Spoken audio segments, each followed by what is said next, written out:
ओ हो हो, आज बनवते आपण अंड्यांपासून एक वेगळी रेसिपी जी मी लहानपणी खाल्ली होती. अंडी घ्यायची आहेत जी आपण बॉईल केलेली नाहीत, कच्चे आहेत. कांदा, टोमॅटो, कोथिंबीर लागणार आहे आपल्याला आणि बारीक चिरलेला कांदा घ्यायचा आहे. आपण कढईत आपण थोडंसं तेल ॲड करायचं आहे गरम झाल्यावर आणि हे तेल ॲड केलं आपण. तेल गरम झालं की आपण कांदा ॲड करायचा आहे. आपण जशी रेग्युलर फोडणी देतो आहे तशीच फोडणी करायची आहे. कांदा परतला की टोमॅटो ॲड करायचा आहे. टोमॅटो आणि कांदा चांगला परतून घ्यायचा आहे. ही रेसिपी आम्ही लहान असताना आमची मम्मी करत होती, त्यामुळं ही खूप टेस्टी लागते. नक्की ट्राय करा आणि चॅनलला सबस्क्राईब करायला विसरू नका. आलं लसणाची पेस्ट आपण ॲड करायची आहे ह्याच्यात थोडी, ती परतून घ्यायची चांगली.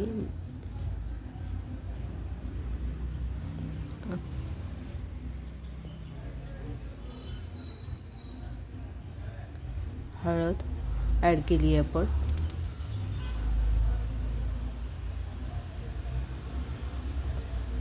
हळद पण चांगली परतून घेतली आहे आपण. आता ह्याच्यात लाल तिखट तुम्ही तुमच्या अकॉर्डिंग ॲड करायचे आहे. ज्याला जास्त तिखट हवं आहे, शक्यतो ह्याला तिखट जरा जास्तच घालावं, कारण रेसिपीच तशी आहे, त्यामुळे तिखट थोडंसं खपून जातं. ह्याच्यात मीठ ॲड केलं आहे आपण ह्याच्यात आणि हे सगळं आपण परतून घ्यायचं आहे. आता आपण ह्याच्यात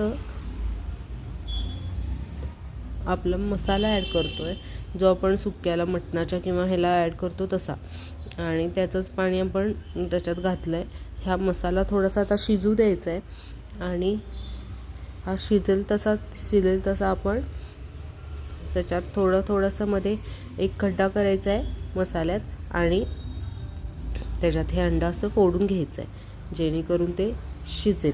आणि थोडं 5 मिनटं थांबायचं आहे. थोडं झाकण लावलं तरी चालेल, जेणेकरून ते अंडं त्या मसाल्यात शिजेल. आणि मग परत हीच प्रोसिजर आपण दुसऱ्या अंड्यांबाबतीत देखील करून घ्यायची आहे. अशा पद्धतीनं प्रत्येक ठिकाणी असं थोड्या अंतरावर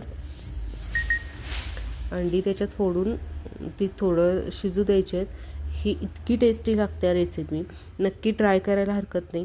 तुम्ही ट्राय करा आणि मला कमेंटमध्ये नक्की सांगा तुम्हाला कशी वाटली ही रेसिपी. हे बघू शकताय, मी सगळी अंडी त्याच्यात फोडून ॲड केली आहेत आणि वरून कोथिंबीर टाकली आहे आपण.